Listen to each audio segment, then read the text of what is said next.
Hi.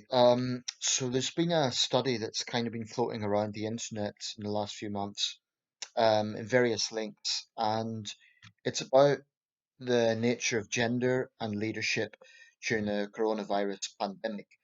So, as a simple way to address this, I'm just going to read out a bit of an article that addresses this. It's from The World, which I'm not familiar with, but anyway, the report's by Orla Barry. It's official. Women are better leaders in a pandemic. So go read out a bit of this and share my thoughts.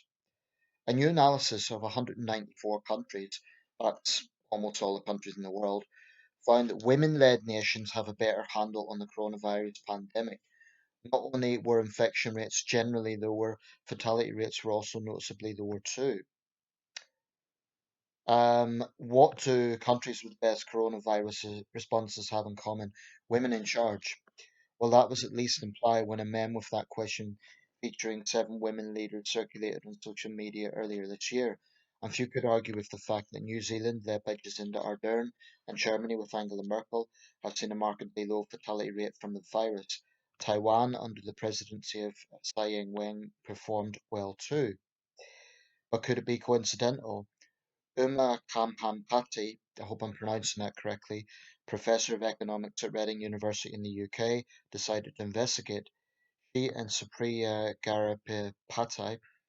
uh, Garipati, excuse me, an economics professor at the University of Liverpool, compared data across 194 countries.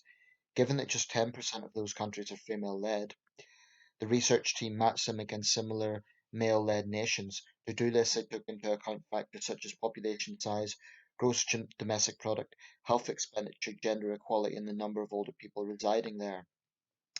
Um, Camp and Patsy was taken aback by the findings. Not only were infection rates generally lower in the female-led nations, fatality rates from the virus were also noticeably lower too. Now, in the TED Talk piece on this, they cite several factors that was brought up in this study, as follows. Um, Include everyone. The most successful leaders included everyone in their plans. They make it very explicit that they care for everybody. They don't keep anyone out.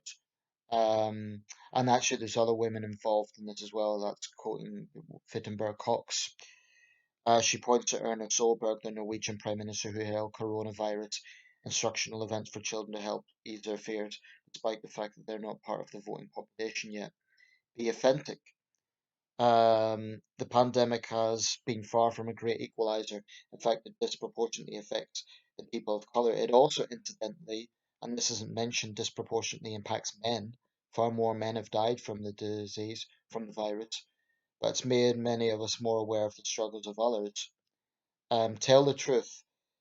I'm just going to abbreviate these because it's quite long paragraphs. Be decisive. And it's talking about how male-led countries like the United States and Brazil focus on economics, whereas female-led countries supposedly focus more on the health side of things, embrace technology. Um, and six, leaders are very kind from learn from these women.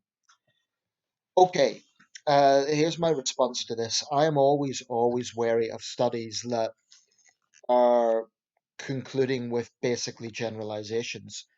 Now, I'm not refuting the data. I'm not refuting that if you look at countries like New Zealand and others that are led by women, you can see that they have had a pretty successful response to COVID. And if you contrast that to, for example, the United States and Brazil, both cases were bombastic, populist male leaders, Trump and Bolsonaro, denied the virus. They have respectively the first and highest reported death rates in the world. Britain hasn't fared very well under Boris Johnson. So, on the surface, it's very easy to make that conclusion. But this is my concern and my contention with it. It's a flawed study because even though they are basing it on a comparison of supposedly similar male led countries, the point is it's not representative of the whole. So, if only 10% of countries are led by women, then how can you naturally conclude, well, this proved that women are better leaders? Because It's not 50%. So it's not like 50% of countries led by women have a good success rate, 50% of countries led by men have a poor response. The majority of countries are led by men. So you're going to have countries that are in the headline for the wrong reasons, like the United States, Brazil, India, UK, that are led by men that have, really struggled with this. But the problem with looking at it that way is ignores other male-led countries that have actually been also quite successful. So, for example, Rwanda, President Paul Kagame, Rwanda, like a lot of African countries, has had a relatively low infection rate. There might be a lot of factors for that. You know, why is that ignored? Or consider that there are countries led by women, such as Belgium, woman prime minister, that proportionally has a very high COVID rate. Again, the study ignores that. I do suspect that it may be ideologically based to kind of make a feminist point. Um, but fundamentally, I mean, put it this way: if you had a study that was based on race, think about this for a second. You had a study saying that countries led by white leaders or black leaders or whatever the case perform better. It would immediately be denounced as racist and dangerous. So I have a problem with this being floated around as being evidence in of itself. It's flawed. Just because it's a study from professors at prestigious universities, relatively prestigious universities, doesn't mean it's flawless.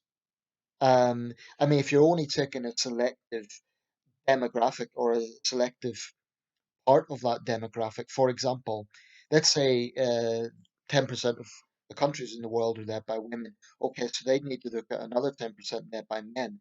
That still means that 80% are not looked at. Clearly, the study is flawed.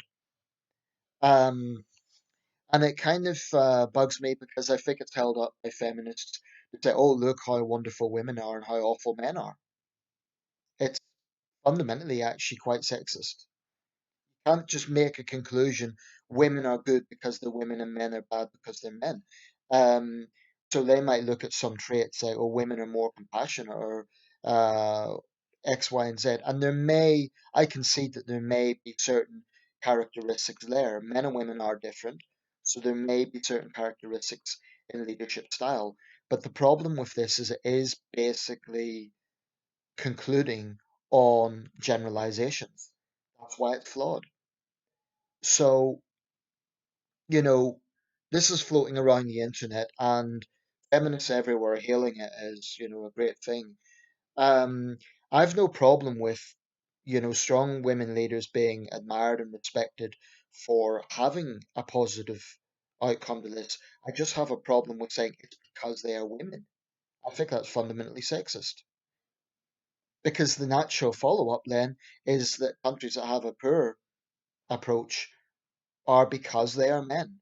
So take, for example, the United States. Well, who's Trump's main opponent? Joe Biden, a man. So, if Biden was president, would it be a different situation?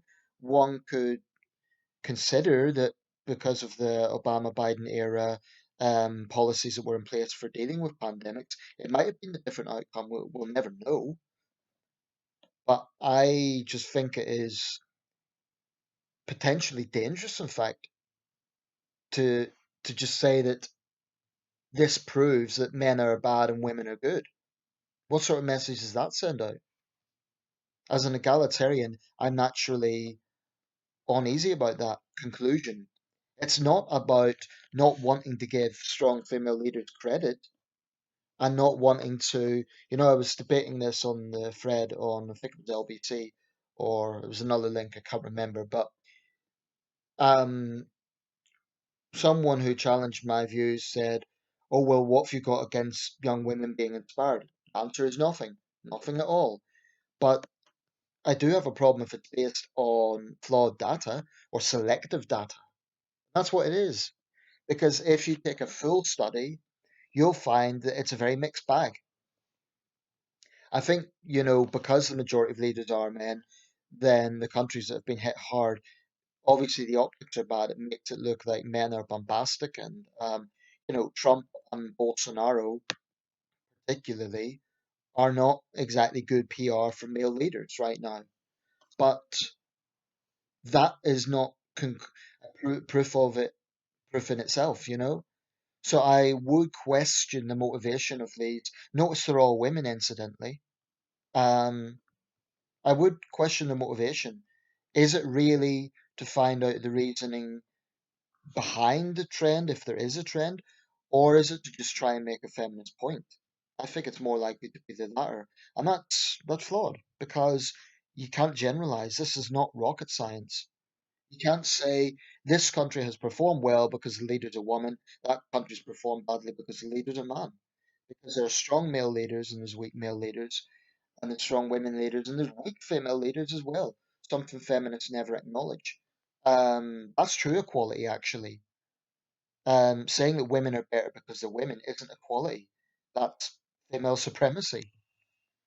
Surely that's just as bad as male supremacy. That's just my thoughts. People might say, oh, Nathan, but this is science, you're ignoring. The point is, studies can be selective. People need to understand that.